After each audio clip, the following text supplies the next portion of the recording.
Hey, the Tim Gillette Show. That is my name, Tim Gillette. The show is my show, but it is not about me.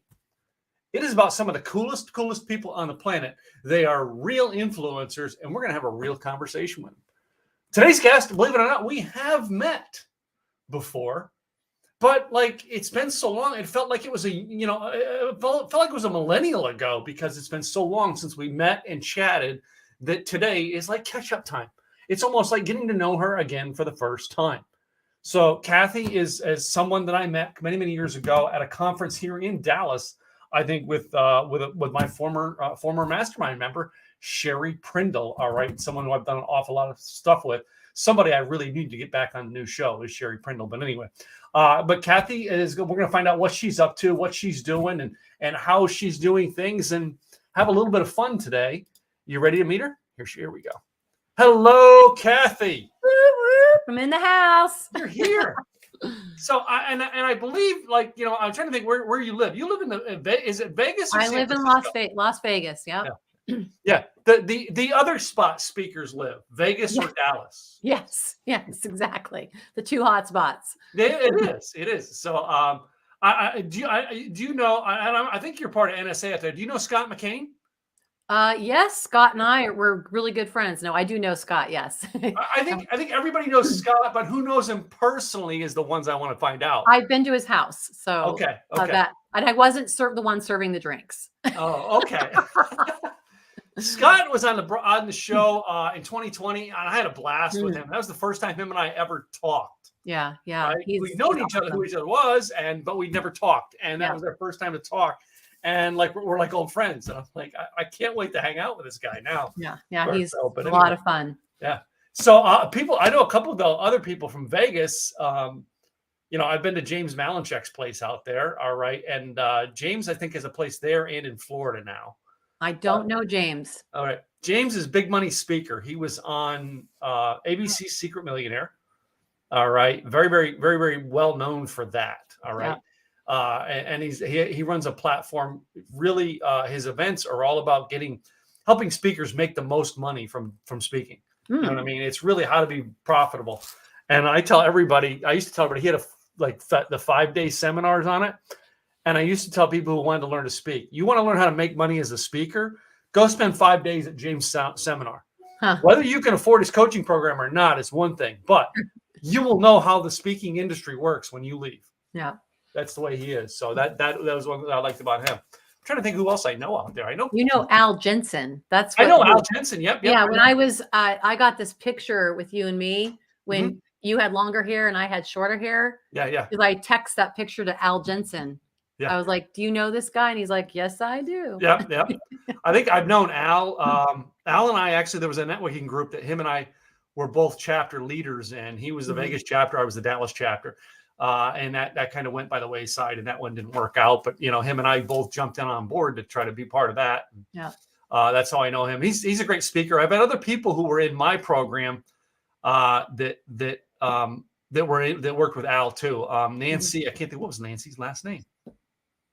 I can't think of it because she's not even in my database anymore. But Nancy, she's a magician out there in Vegas, but was trying to do speaking and magic. And gosh, if I can't remember her last name, she was in my mastermind just like 3 years ago. Wow. Bad a memory. lot has happened since then. I know. The world changed in 3 years. What can I say? But anyway, so I mean, as a speaker, what have you been doing during the pandemic? Well, so fortunately for me, I'm a speaker, but also a contract trainer. So I've probably spoken more than most speakers. I raise the average of speaking up for the industry because I've spent the last 2 years looking into this webcam, teaching really important lessons and strategies and techniques, doing some contract training. So me and the webcam, we are one. Which company were you doing the training for? Fred Pryor. Fred Pryor. Okay, yeah. I know quite a few people from Fred Pryor, and quite a few people who used to be in Fred Pryor. Yeah. So I mean, well, if you know Sherry, then you know Jonathan and Monica. Yes, I know Jonathan. Monica does not ring a bell. I've been with about about 4.5 years. So Jonathan used to live in Vegas, but him and Monica live together in Austin, Texas now. I know who Jonathan is, the bald guy. Yeah. Yeah. And it's funny because it was, well, I think it was 2012. I used to ride motorcycle everywhere to speak. Mm-hmm. And I was in Vegas for a conference of somebody's, and I can't remember whose, and stayed down at the one on the Strip, the one with the big tower. Is it The Stratosphere, yeah. Yeah. The And Strat now. the Yeah. Strat, yeah. I had like this $50,000 custom motorcycle, and I basically had it parked there. And Jonathan just came to pick me up at the hotel. We went and had a night out, and he could look at the bike and he goes, "Damn, that bike's fancier than my Jeep," and he had a really fancy Jeep at the time too. Yeah, yeah. So It's a small world. it is. It's you're shocked at how many people that know somebody in this industry, and as soon as you start networking and connecting with people, I know you're a member of NSA though, are you? Yep. I'm not a member of NSA, all right, but I know a lot of NSA members, right? I never went through Toastmasters, but I know a lot of Toastmaster people, and it's just when you start connecting with one, before you know it, you're connected with 50. Yep, exactly. And I think what it is because most of us don't feel each other as competitors in this industry. Right. We kind of look at each other like, oh, well, Kathi, what did you learn on it? How did you get that book? And that's exactly what we do. And you can probably tell me this if it's in Vegas, but here in the Dallas area, we've had speakers who go, well, I can't make that gig. Well, here's who I recommend. And we give somebody else from a chapter, a speaking chapter, somebody we know here in town to fill the gig. Yep. Yeah. So. Yeah, it happens locally, and even the national organization. We have a Facebook group, and people are always posting in there because they'll get asked to speak on something that they're not an expert in. Yeah. And if the better speakers know, you don't just speak for the sake of speaking. You speak on you want to get the best. Yeah. So they'll go out and look for some alternative options for the people that they've done other presentations for. So it's a close community when you feel like you're a part of a family. Yeah. I was at like a thing for my real estate investment company. I was at a dinner, 2 weeks ago on a Thursday night. And this lady comes up. She goes, "Oh, well, I'm part of the contractors of Dallas Tech, DFW. And we're always looking for good trainers and speakers. And you know what I mean? Do you have something you can help the contractors with?" I'm like, "Well, I can tell contractors about blogging, but you know who I know that can tell somebody about using video?" And I told her, this plumber in Dallas who's gotten big with YouTube. And as soon as I said it, she goes, "Yeah, I know who that guy is. He's actually going to be speaking." I'm like, "Great. He's better at it than me. You don't want me teaching video to a bunch of plumbers and contractors when a guy who is a plumber and a contractor can teach plumbers and contractors how to use video. They're going to listen to him, not to me." Right. And that's where you put the expertise in. And some people are like, "Well, you gave up the speaking gig." I've given up jobs before. I've given up 6-figure jobs because somebody else would be better at it than me. Yeah, that's integrity. Yeah. So, well, what has been, Kathi, what have been the main things that you've been teaching that, and like, do you actually have, you actually have your own system, or are you still doing the contracted? Yeah. So I do both. You don't put all your eggs in one basket, right? Yeah. So my personal lane is apology-free leadership. So what that basically means is that you as a leader lead in a way that people will follow you. And so you're not having to apologize to get people to, participate in, driving the business, right? Yeah. You're the type of leader that, you're still going to apologize. Let's be honest. The right thing to do is apologize when it makes sense, but you're not having to, build relationships to get something done because you've already got those relationships with the team. And that's a lot of what I do also in the contract training world. It seems to be the most popular classes that I get are the ones that are around leadership. I have more than 30 years of leadership experience from the hospitality industry. So it's an easy transition to talk about all those lessons that I learned over decades of leading teams in the hotel business. Cool. So, well, in the hotel business, all right. When you say the hotel industry, all right, how long, how much are you still vested in the hotel industry? Because that was probably a dying industry the past 2 years. No. So my only goal is, if I travel again, is to avoid bed bugs. Other than that, yeah. So I'm out of the hospitality industry as far as my career. I left in about 2007, Okay. And then that just one thing led to another. And then I ended up, sleeping in the hotel rooms and staying in hotels. And I'll tell you what, I was spoiled when I worked in the business. It's rough being a customer. Yeah. So, Yeah. yeah. Well, I mean, I've gotten now to like, my wife and I, we kind of pick a chain and stick to it. Yeah. You know what I mean? For the longest time, she was doing lower budgets, and she had like elite status with Best Western. Mm-hmm. So like we'd go on vacation and we'd stay at some of the fanciest Best Westerns in this country. But then I went now with doing events and traveling to speak. I got more into Marriott, and now I'm gold elite with Marriott. Yeah. And my wife has gotten up there with Hilton, and I'm up there with Hilton too. But now the next one we're trying to do is Hyatt. So we're trying to do those three. So basically, anytime we go on vacation, we have a nice place to stay with points. Yeah. We stayed downtown Fort Worth. Like, that's 40 minutes from our house. Mm-hmm. But we had to go something over there. We had to go for on a Sunday morning. So we're like, we haven't had much time away. So on a Saturday night, let's go get a hotel. I got one of the nicest downtown Fort Worth hotels, period. On the top floor. Overlook the whole city of downtown Fort Worth. And it's like, that's when you get loyalty into one of those, it pays off because you get nicer places to stay. But and that's the key is pick a brand, hotel, airline, and car. Yeah. And then give them your business, because the more business you give them, the easier it is to get help when you need it, especially now, right? With what's going on in the travel industry. So I have 933,000 miles on American Airlines. Before I die, I'm going to have 1 million miles and be gold for life. Although it was much more interesting about 20 years ago going for the gold for life. It is nice to have those loyalty programs. And if you have an option, it's definitely, and I actually ran a loyalty program. Did you? Yeah, I ran the loyalty program for Windham Hotels before it was the biggest timeshare company in the world, not the current Windham.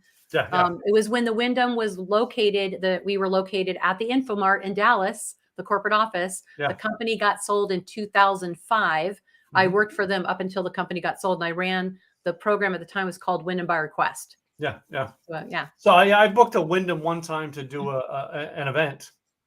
And then I ended up not using them. I ended up canceling my contract with them because it was a weird place to get to. But I thought they were part of Hyatt Corporation now. Are they? No, they're not. Wyndham. So Wyndham was bought by a company who sold the brand to Cendant. Cendant took the brand name Wyndham. The company that bought the company originally they kept all the properties that they liked. I think it was Blackstone actually who might have bought it. My brain that was a long time ago. Yeah. So they kept any of the real estate they liked. They sold the brand to Cendant. Cendant is based in New Jersey. They changed the name to Wyndham, and they have Ramadas. I want to say Super 8s, Days Inn, and then Cendant was the largest timeshare company, one of the largest companies in the world. So now that's why Wyndham now is a huge timeshare, and I think it's the biggest timeshare company in the world. Cool. Hyatt was private. I actually worked for Hyatt right after Windham, and they're privately owned by the Hyatt family. With them, I helped roll out the Hyatt Place brand. Before I left and moved back to Vegas. So Hyatt. I think it was the second to the last conference I spoke at before the pandemic shut everything down was a Hyatt Place in Pasadena. I can't remember. I think it was a Hyatt Place, but it was a very nice Hyatt Place that we stayed in because it's almost like a suite you have at them, and I love that. It was probably the nicest hotel in Pasadena. I stayed in there in Pasadena one time, and it was a corner like drive-up hotel where I was afraid to sleep. I have this way about looking at places, and if the event is held at a questionable hotel, I look for the closest Marriott next to it, and I stay at the Marriott and walk. So, but it was Pasadena. I remember because it was like the last few I did not get a rent-a-car, right? I did Pasadena, then I was Orange County. The last trip I did was Orange County, and literally, I literally get off the plane, and the TV set at LAX says California is now shut down. That's like I just arrived for my speaking engagement the following night. Or that night, I think. And I'm like, oh, crap. I hope I can get out of here. Yeah. Like, Yeah. I was not traveling that week, but I remember I was in Hawaii in February doing some presentations. And, that's when you started to think maybe we were going to be shut down. And I said to the group, I go, wow, I really hope I don't get stuck in Hawaii. No offense, but it's not like I can drive home. And they said, how do you think we feel? We live here. And Las Vegas is the ninth island. So I actually am kind of by default, I live in Hawaii. I'm just on the ninth island. oh, okay. Yeah. Just so you didn't know that. Yeah. So yeah, but my last flight in was I left Orange County, which is called John Wayne, flew to Vegas and Vegas home. Yeah. And I was in Vegas, and I'm connected to, I don't know if you know Mike Rowe, the guy who did Dirty Job. I'm connected to him. Like we hear each other's news type deal, private news, not public news, but private stuff going on. And I took my flight from Orange County to Vegas, had 14 people on it. And I remember getting to Vegas and going, well, let me try to get that quick flight back to Dallas so I can get home. Yeah. And that flight was full. So I had to wait the 3 hours for my flight. And there was 20 people on the flight coming to Dallas. Wow. But the same time I was leaving there, Mike Rowe was at a conference for somebody and his flight got canceled. Caterpillar came in and because it's in the private chat we were in. Caterpillar came in and got him a flight, flew him on their private jet home. Wow. Because he was stuck in Vegas when the pandemic hit and everything shut down. Yeah. Yeah. Crazy. Yeah. And I've traveled one time since then. I've got on a plane in 2020, August of 2020. I flew to California and then drove back.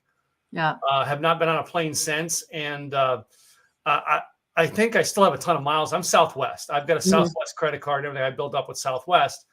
And it's the same thing. You know what I mean? I'm loyal to it, but now I'm not using it. I have a ton of points. I think I still have credit with them and I'm not using it. So those things expire. So if you think you have credit, you better check it out. Because I think they expire after a year. If it's credit, I have credit. So if one of you wants me to buy you a flight with my credit, let me know. Because it's going to expire. So he needs to use it. Yeah. And when I think about that, because you say American, I used to fly Delta and American because I had a sister-in-law who worked for Delta and then American was Dallas based. Yeah. So I've flown first class on United and Delta, never on American. I never was able to get American. Well, American, the reason is because I lived in Chicago and I lived in Dallas while I was traveling a lot. So that's where I got all those miles. But I did spend a lot of time before the pandemic on Southwest. And I did finally, right before I made the, what's the level where you get to board the plane first? That level on Southwest. I got to that level. And then it was like, I just got all of my things straightened out for 2 years of flying. And then, yep, I'm back to the back of the row, right? The last person boarding the plane, in the back row by the bathroom, but it's okay. No, my wife had what was it? What is it? Companion status with Southwest. Yeah. Anywhere she went, I could go with her. Half the time she's going to, install, a store in like Newark, New Jersey. Who wants to go to Newark, New Jersey when they have nothing better to do? Yeah. I got nothing better to do. I get news. I'd rather go to Vegas. Yeah. Is Robert one of your friends? He's funny. Yeah, Robert actually is one of our faithful listeners here of the show. All right, he's a great fan of our show. Always commenting. If he doesn't watch it live, he watches the replay and leaves his comments. Nice. So, I can sleep anywhere and did so, but I did finally eat a Chipotle's. All right. That's the other thing. When you travel, do you have favorite food places you go to? Well, you know what? When I was road warrior, right before I was no longer a road warrior, typically the hotels would have breakfast for free, right? Or included, or I would ask for breakfast until they gave it to me for free. So I would have breakfast and then I would take a piece of fruit and a yogurt for lunch. And I carried a little blender and I would make a protein shake for lunch. And then I'd always have to drive to the next city. So I would go to Starbucks and get some bacon egg bites and a grande, cold brew, drive 3 hours. And that was my, and I always carried extra protein powder and protein bars and healthy things because Otherwise, if you're not careful, right, when you're traveling like that, you can get yourself in trouble. And I would go grocery shopping. That's where I learned in California, I'd have to bring an extra bag because I didn't want to pay the 10 or 20 cents for the grocery bag. For the grocery bag. Yeah. Mhm. Yeah. And like I always carried the bags with me for they were my dirty clothes bags anyway. So I'd use it to go get my clothes or go get my food, and I'd put my clothes in when I was done. Exactly. So that's what I did in California. And I rode motorcycle in the beginning. So 2009 to about 2013, I was riding motorcycle everywhere for all my speaking gigs.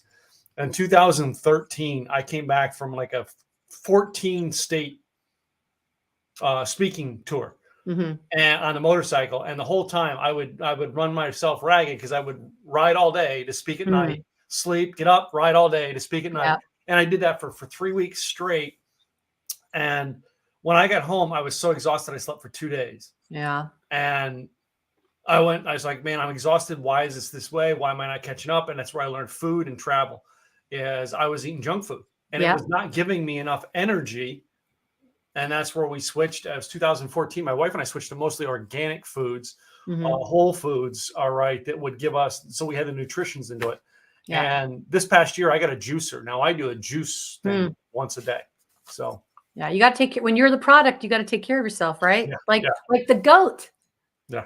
Right? Tom Brady. Everybody discs him, but he takes really good care of himself because he is the product, right? I guess he's retired now. We'll see if he comes back. So. But yeah, when you're working for yourself, you've got to take care of yourself on the road. No excuses, because if you don't take good care of yourself, if you're out of work, your business is out of business. So exactly, it is, because I remember being sick and going and having to be at an event and going, well, I have to be at the event. And I remember going to it sick before pandemic, of course. Right. Now nobody goes anywhere sick. Thank goodness. Yeah. It was my buddy Craig Duswell. I don't know if you know Craig. It was my buddy Craig Duswell's event. And I was like, I had a vendor booth there. I had a speaking slot. I was like, I had to go. Yeah. I've never, when I've had a spot canceled, no matter what. And literally during the whole event, because I had a vendor table and a black cloth across the front of it, in between sessions, I was laying down underneath my table. Oh my goodness. Right. And then I was taking like vitamin C's and stuff. So I would get up and you had no idea I was sick. I wouldn't get close and shake hands with a lot of people because I was sick, but I still did it. I was like, man, I gotta. So yeah. There's Chip. Chip was a road warrior too. Hey, Chip Edwards, another guy, great guy. All right, he's been through our program. He's actually spoken at some of my events, so it's been cool to see him pop it in here as well. So, but anyway, well, Kathi, one of the things I wanted to know about you, is when you went to you went from the idea of trying to do both the contract speaking as well as your own. Did you learn that I've got to develop my own, or is it something you did simultaneously together? So the first step was, so I joined NSA Las Vegas. I want to say it was like 2016. I had been, after the hospitality industry, I'd got into wellness. I was a personal trainer, group fitness instructor. I really need to get back to the gym now. It's embarrassing, but when you go on the road, it ruins all that. And then I was in Toastmasters. And so through Toastmasters, I was meeting some people that were on the fringe of speaking for money, right? Getting paid to speak. So I joined NSA Las Vegas to go in the academy. And then I just became active. I got involved with the board. I joined the national organization, and I had a mentor, Judy Morio. I don't know if you know her. And she said, well, what do you want to do? I said, well, I'd like to actually get paid to speak. And she's like, well, the best way to do it is go be a contract trainer. And if you look into some of the most successful trainer or speakers today, many of them took a journey through contract training. And people give me a hard time about this sometimes. They're like, well, you're still doing that? Well, during the pandemic, it was the greatest thing to do because nobody's getting gigs on a stage right now. Yeah. Right. And I am speaking every day if I want to, as long as I open up my calendar. It was one of the greatest places to learn to be in front of an audience at first in these live, presentations and just get to be a better speaker. And I'm lucky because I'm speaking and teaching content that is in my lane. So you follow a workbook, but you're bringing in your own stories. You're bringing your own life experiences. You get to practice your own content as your contract trainer. And so I started working on my own business also. Because the one thing about contract training is it gets you a lot of experience, but it's not, you're not getting paid your full value, but you're not doing marketing. You're not making sales calls. You're not booking your own gigs. You just get your calendar filled out. You don't have to make your own airline reservations. So it just shows up on your calendar. Being a speaker, as you know, the business is not the speaking. The business is getting the speaking gigs. Yeah. So I am, the business is coming, people are hiring speakers again. They're bringing people in for in-person events, and I'm working on getting more events on, and I balance both of those together. So yeah, it's a lot of work. And it's one of the things I say about, James Malinchak. James, I think it was James who told me, and I forget what organization James was because he's so good at getting booked, right? They brought him in like, yeah, we'd like to have you as part of our organization. And then they said to him he had to have one of their coaches. So he goes, okay, whatever, I'll do whatever, right? And he gets to one of the coaches, and the coach is like, well, I'm going to help you get booked as a speaker. James turns to the coach and said, first, before you do that, let me ask you, how many times did you book yourself as a speaker last year? And the coach is like, well, I don't book myself. I'm a coach. And he goes, I booked myself 250 times last year. What are you going to teach me? Yeah. And they were like, in the world out there of contract training, you said stay in your lane. How many people are out there trying to pull this? I'm a coach. Right. Okay. I get it. You want to coach the Kansas City Chiefs to a Super Bowl. All right. When's the last time you picked up a football? They haven't. Yeah. Yeah. So true. True. That's the speaking world. And you've probably seen it too. There's a million of them out there. Well, I'm a coach for speakers. Great. What do you do? Yeah. Well, I coach. Yeah. Well, they always say like everybody should have a coach, right? Yeah. But you want a coach and a mentor who have been somewhere that you want to be. And it is that's probably just like any business. There's a lot of people out there that will tell you they can help you, but what you want to do is look at their credentials. Have they done what you want to do? So just like that story, sure, somebody can come and offer you to get you speaking gigs, but they've never actually booked a speaking gig. They're probably not the right person to go find you gigs. Yeah. And really the best person to book you is you. Really, it is. All right. I do have to tell you, one of the most unique people I met in my travels was a girl. All right. Tiffany was her name. And Southwest, I don't know if you've flown Southwest, they have the two seats by the on the one side of the plane, there's two seats, all right, by the emergency exit row. That's my favorite, the aisle seat of that. That's my favorite seat on the plane. So I'm sitting there, and this girl comes in, and she, slow walking, but comes up and says, can I sit there? I'm like, sure. So we're talking. I said, so what do you do? She says, I'm a speaker. And I'm like, so am I. What do you speak about? Well, I talk to kids in high schools about why they should not do drugs. I'm like, oh, interesting. So I start listening to her story. And again, she walked into the plane, sat down, never thought about that this would be this woman's story. She lost both of her legs. Wow. Drug addiction. And she actually goes to high schools and speaks wearing pants so you can't tell. And always has a chair next to her. Yep. And says about halfway through, guys, I'm kind of worn out. Can I sit down for a minute? And she sits down and takes her legs off. Wow. She said, she was only getting booked at the time. Like it was like $1,500 a speech or something like that. Very inexpensive, right? Yeah. But she said, I'm doing it because of the impact. She says, you don't know how many kids come up to me and said, I ain't doing drugs no more. Yeah. Because that's an impact when you stop and show this is what happens. This is what could happen to you for doing drugs. Yeah. Yeah. That's when you meet people on the way, that's an impactful speaker who's been there, done that, right, and still teaching it. Yeah. You know what I mean? It's still a battle. She says, it's still a battle. She told me, I want to go back and do drugs all the time. Yeah. No, yeah. Being an addict, right? You're always an addict is what they say. It's a battle. It is forever a battle for the rest of your life. Yeah. And that was someone, and I always love the term. For me, it was, Zig always said, find somebody who's been there, done that, still doing it. So that's a mentor you want. Yeah, exactly. So, not just a mentor who's, okay, well, I don't do that anymore, but I mentor people. Right. And I'm sure you've seen a ton of them too in your path. Yeah. And that goes for everything, though. I mean, every industry, any business, any whatever you're doing for a living, if you're going to get a coach or a mentor, you want somebody that look at their resume, look what they've been, check them out on LinkedIn, right? Look and see if they're offering mentoring and coaching. Go look at where they've worked, right? What they've done, and have they been where you want to go? Because only somebody who's been to where you want to go can help you get there faster, right? That's it. It's that way in sports. All right. If think about it. Who was Tom Brady's coach? Who's his quarterback coach? I'm pretty sure he had a quarterback coach, but that person's probably never done what he's done as a quarterback. Right.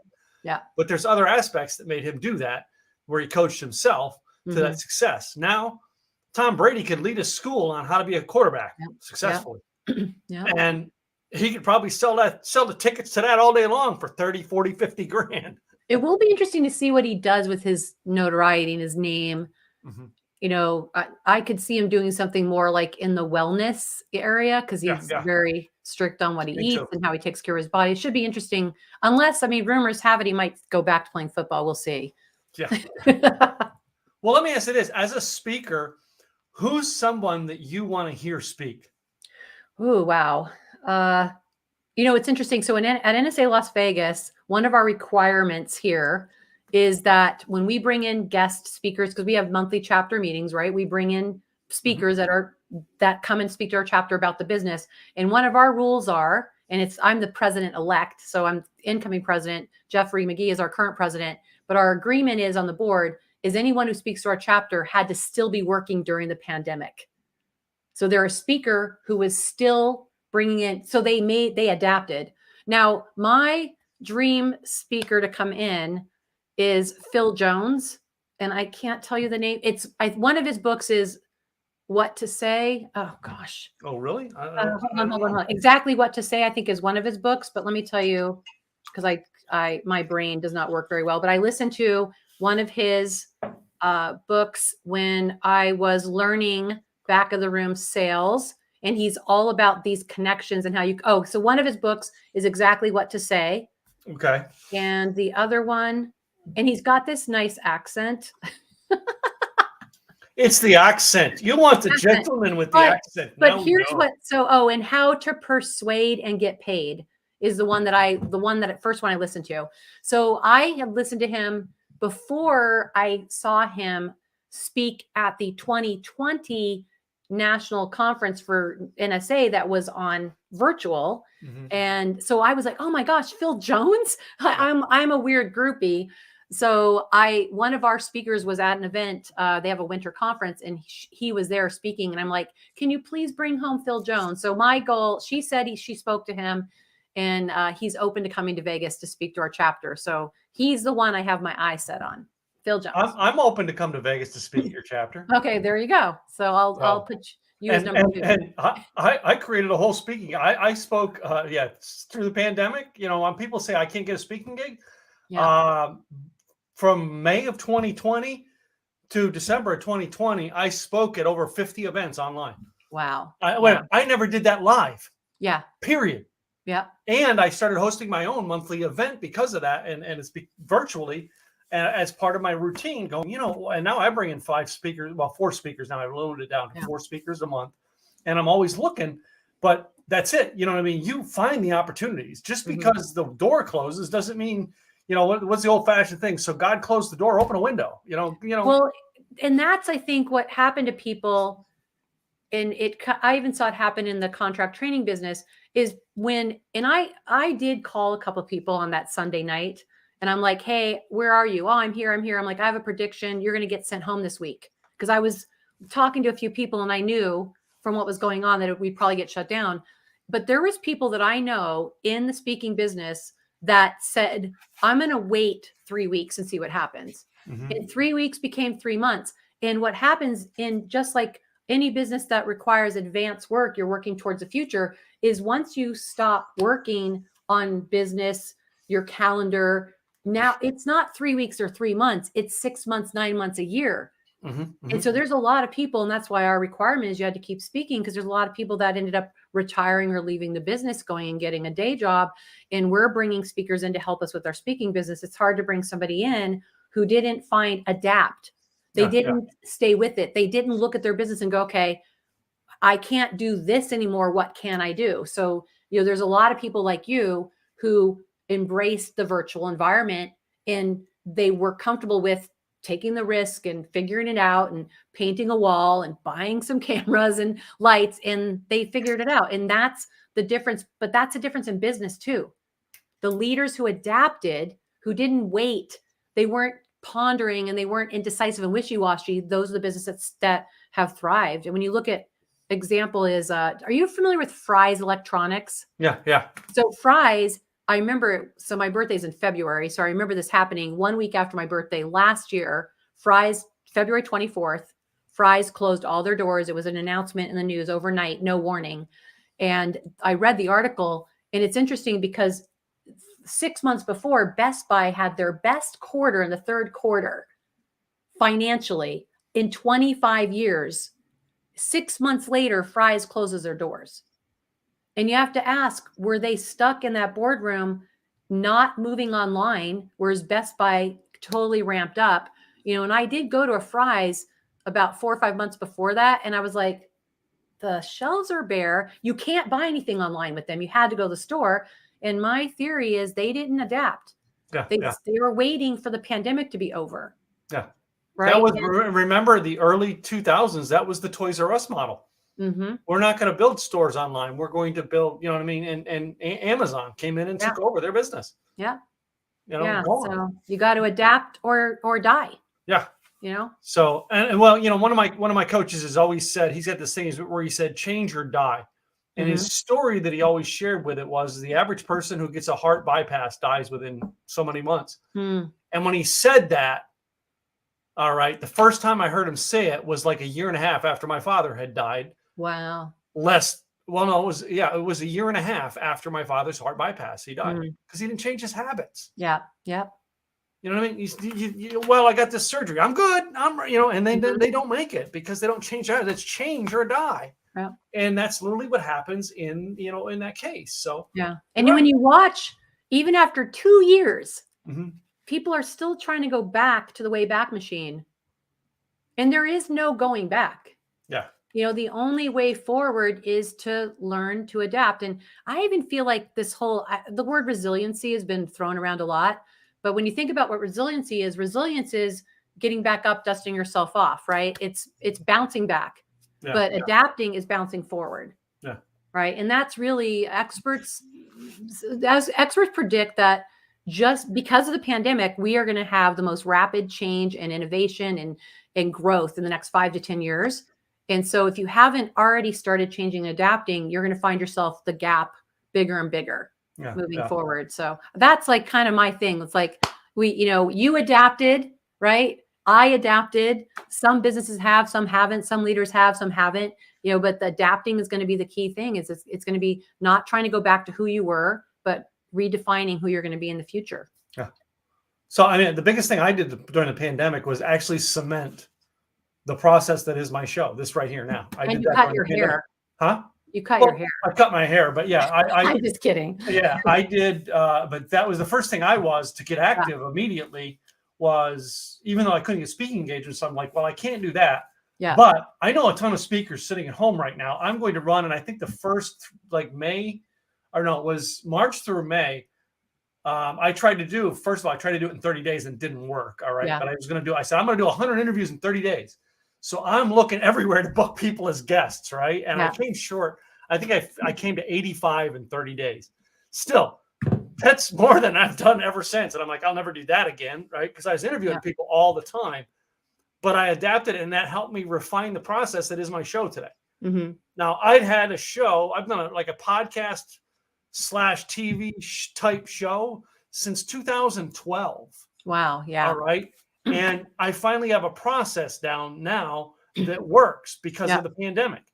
And now I'm connected to more speakers, more teachers, more trainers from around the world I had my event in February. 2 of my speakers were from Australia. Wow. I couldn't do that before. Now I Yeah. can. I don't have to pay their expenses to fly here. Yeah. Yeah. And they have to be willing to get up in the middle of the night to speak. Yeah, exactly. But So- I'm willing to do it for them, though. And I have one guy who's spoken on my stage twice. That basically he's going to have me teach out there, and I've got to get up at 2:30 in the morning to do it. And I'm like, Wow. I'll do it. Yeah, one of my friends here, he does a lot of middle of the night because he has a lot of customers in India. We have Chip wants to know what we think will be different in the next 5 years. All right, let me get this one up. Next 5 years.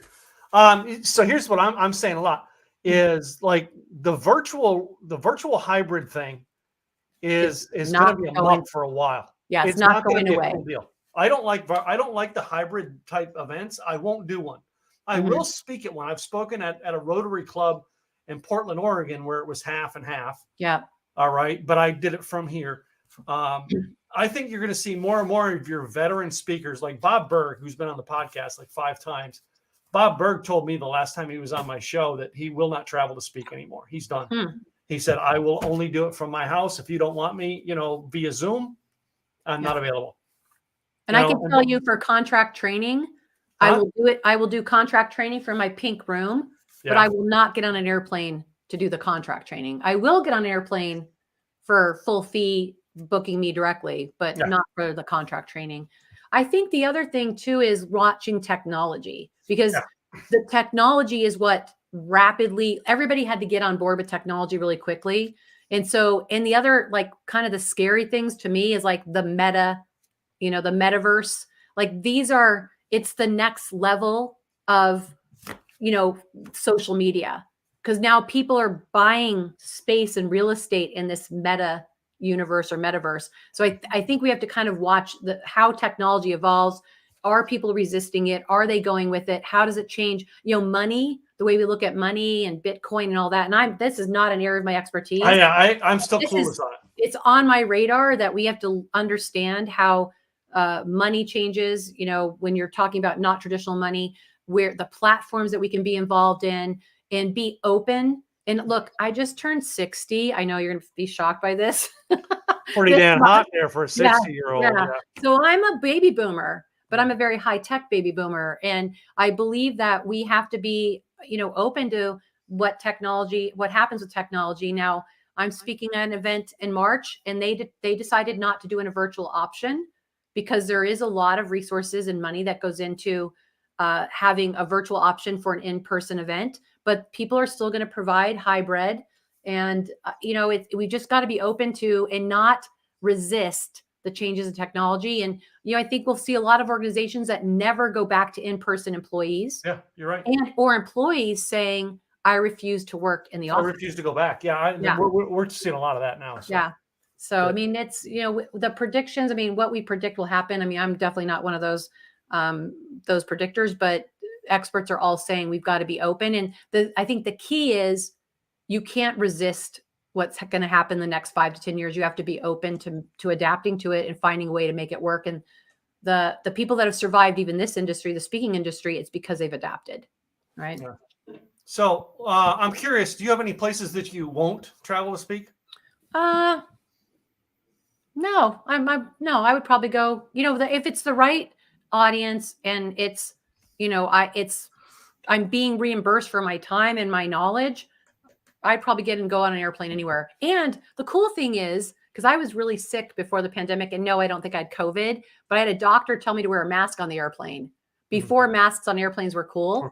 Yeah. Yeah. And now I'm like, I can wear a mask anywhere I want to go. And he told me you need to wear a mask. I think I would go anywhere pretty much. I've been all over every corner of the West Coast, in the contract training world, and I've traveled internationally. So, yeah, I'm not. For me, I have one place I will not go, and it's not about getting and wearing a mask or whatever. Yeah. I just refuse to put up with going to that part of the country for that, and that is New York City. Oh, I will not speak in New York City. As a matter of fact, someone recently approached me, and I gave them the cost. I said, if you want me to come there, it's $100,000. Well, I lived in New Jersey for 6 years. Yeah. So I love Manhattan. So I think I would go to New York. Yeah, just with all the stuff going on in our world today, yeah, no, not if you're willing to pay me for it, I'll do it. But All right. So call me. Don't call Tim. don't call. Yeah, I'll give you all the New York people. I'll just send them. I'll go to New York. I lived in Jersey for 6 years. I love seeing that city. Yeah. Wait a minute. Where in Jersey did you live? So I worked in Secaucus, New Jersey, and I lived in Wood Ridge, no B. I lived in Leonia for 1 year and Wood Ridge, no B for 5, exit 16W on the Turnpike, and I worked in Secaucus. Okay. I was born in Scranton, Pennsylvania, and had a house in Stroudsburg. All right, there you go. My family and my mom's side is the founders of the Poconos. Wow. Yeah. I live in Texas now. I got out of there. That was my 20s, and I had a lot of Wildwood days and Wildwood nights back then. Yeah, Wildwood. Okay, yeah, that was me. When I lived down in Philly, when I went to high school, Wildwood. Yeah, Wildwood on nights and weekends. Wait a minute.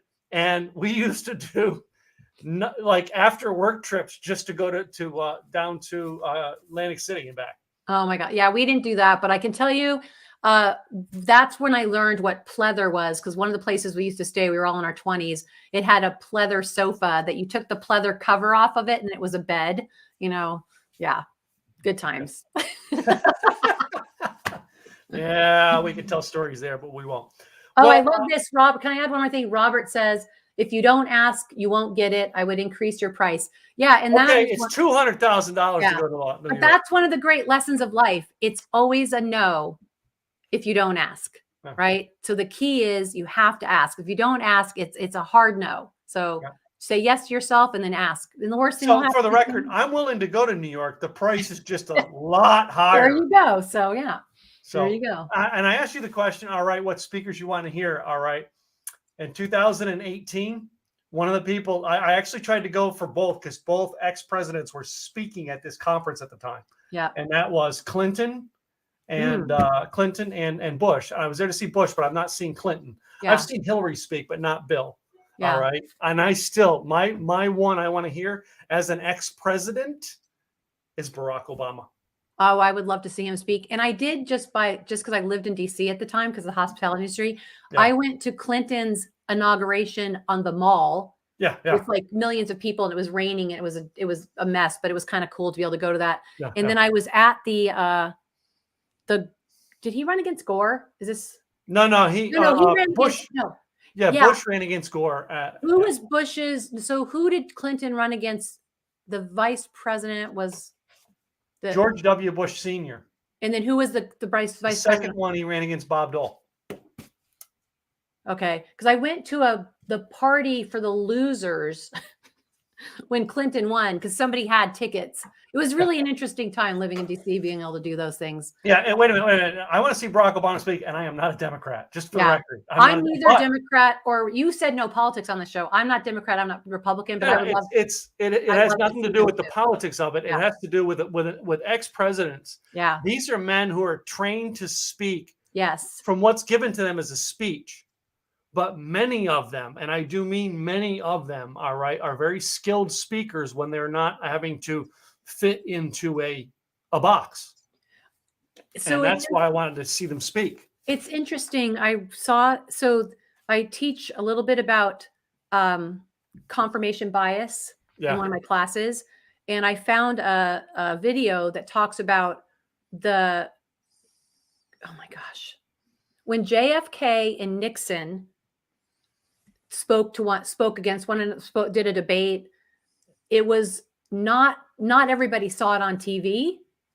So people would listen to it on the radio or on TV. The people who saw it on TV preferred Kennedy. The people who are on the radio preferred Nixon. I know. So there's speaking skills to it. And that's why every one of them, their speaking skills is a different kind of skill. Is why I want to hear them speak. It has nothing to do with their politics. Yeah. No, you're right. And I think I would love to see Obama, and I'd love to see, I think I'd love to see Clinton speak also, because he was a very, very personable person. Yeah. So, I heard Trump speak long before he ran. All right. I've heard Hillary speak long before she ever ran. When she was first lady, I heard her speak. Yeah. I've heard the ones who have run. Bob Dole was, I heard Bob Dole too. Bob Dole was an awesome speaker, even though and I liked him as well. But those are the people, because again, their jobs, it's like your job as a contract speaker. That's why I ask you that. It's your job as a contract speaker. So do you look at speakers and go, yeah, I want to see this person? Because contract speaking and you sharing your message are two different things. Yeah. Yeah. And that's where yeah, your presidents, your politicians, speaking as a politician and speaking are two different sports, let alone ball fields. Yeah. So, do you have time for one more little story? Sure. So this is when I worked for Windham Hotels, and we had a new chairman, and it was one of our biggest conferences. We were in Orlando, and I was there with my team, and I was in Andover, Massachusetts at the time as a general manager. And so we're all there, and they have this breakout session for the general managers, and they have the speech coach to our chairman and our president presenting to the general managers about speaking. And so he tells us, watch, and the chairman's name was Fred Kleisner. He says, watch Fred Kleisner at the next general session. Just watch. He doesn't tell us what's going to happen. So I'm sitting there, and it's like 2,000 people, right? I'm sitting there with my catering director and another person on my team side by side. And all of a sudden he's up there, and he's got jumbotrons because you can't really see him because there's so many people. And all of a sudden he's talking about how he used to stutter, and a tear comes out of his eye and drips down his cheek. And I'm like, oh my gosh. I'm like, that is not real. It was a real story, but the speech coach helped him. And it was so important that I'll tell you what, even people that were in that session still bought it hook, line, hook, line, and what's the word? Anchor. Yeah. Even though they knew that he was going to do something to connect, but it did. He immediately got the hearts of 2,000 people telling a true story about how he stuttered. And it brought out enough emotion that he had a tear go down his cheek. And my boss at the time was a stutterer. And so at the cocktail reception later, I'm like, Robert, oh my gosh, can you believe that they did that? Like, they figured out how to make that happen. He goes, wasn't that amazing? And I'm like, but they manufactured that connection. And this is before I was a speaker. He's like, no, that was so, it was authentic. And I'm like, no, the speech coach, I think, weren't you there? And he denied it. Then I asked the next big boss later on, like 1 a.m. I'm like, Dave, please tell me that the speech coach made that. He goes, oh yes, that was totally planned. But you know what? That's one of the things we learn, right? We have real stories like the woman that you met on the airplane, right? What helps people is our stories and our lessons, right? And if we can use it to help people, right? We have an obligation to help them. Even Fred Kleisner had the obligation to connect with us that day with that tear coming down his cheek. But you're right. It's if politicians got that kind of coaching, right? Yeah. We love them all. Yeah, really. Tell me about it. So, well, Kathi, I want to make sure people can get a hold of you. Take this to the next level. Best website we can give them. So it's right there on the little. Yep, there it is. Kathi with an I, KATHI speaks.com. So it's Kathi with an I, KATHI speaks.com. Cool. So before you go, you've got to play my game. The game. I have 5 envelopes. You get to pick 3 of them. Numbers 1 through 5. Pick your 3. I'm going to take 1, 3, and 5. Does everybody do that? That's so predictable. 3 and 5. I did it backwards, but I'm facing the wrong way. That's all right. Number 1, envelope number 1. Now, these may pose a discussion. They may not. All right. Question number 1 is, at your house, does the toilet paper go over on the roll or under? Oh, well, this is easy. I live with a dog, and it's me. It's over. She doesn't use it. She's female too. It's over. My house downstairs, the bathroom that my wife uses, over. The bathroom upstairs, sitting on a roll in the back of the toilet. Oh, yeah. And if I'm at somebody's house, I might change their roll of toilet paper to over. It's probably going to happen. I love it. Question number 2 in envelope number 1 is beer or wine? Wow. Do I have to pick one? Can I say it depends? Depends on what? Well, if it's so beer can be really good if you're eating the right foods. And one of my friends recently turned me on to IPAs. So with the right food, the right flavor, I can handle a beer. I'm somewhat of a chameleon, but I also can enjoy a glass of wine. Like I live in Vegas, so a hot summer day and a nice ice cold glass of wine, white wine, can actually be really good too. So it just depends on the situation. Oh. So I don't have beer or wine in my office. The wine is in the rack in the other room over there. Mm-hmm. But right there, just on the other side of the cameras, on this camera, which I don't have hooked up, is my moonshine bar. Oh. American whiskey moonshine bar. Yeah. I have a couple of bourbons and stuff on it too. Yeah. But yeah. Option 3 would be vodka for sure. Well, yeah, of course. Question number 3, envelope number 1: Superman or Batman? Ooh, I'm going to say Batman. Why'd you pick Batman? I'm curious.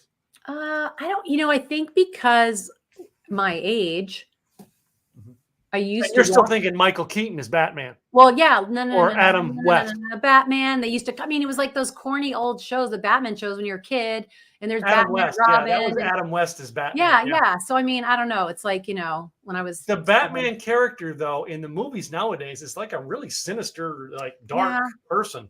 Yeah, I'm thinking, old school Batman. Yeah. See, I like Superman because I was on Dean Cain's podcast. Oh, wow. That's cool. Dean Cain interviewed me. Oh, that's an adventure. Yeah. Envelope number 3. All right. Question number 1. When you are driving in your car nowadays, do you listen to a podcast or music? I listen to audiobooks. Okay. Because I don't get to listen to them as much because I'm not traveling as much, and I don't like listening to audiobooks sitting at home. Mm-hmm. Right now, the audiobook that I'm listening to is called The 5 a.m. Club, and it's about getting up at 5 a.m. I haven't started doing it yet. I haven't quite got far enough to try it, but it's my goal. Okay. I'm part of the Midnight Club.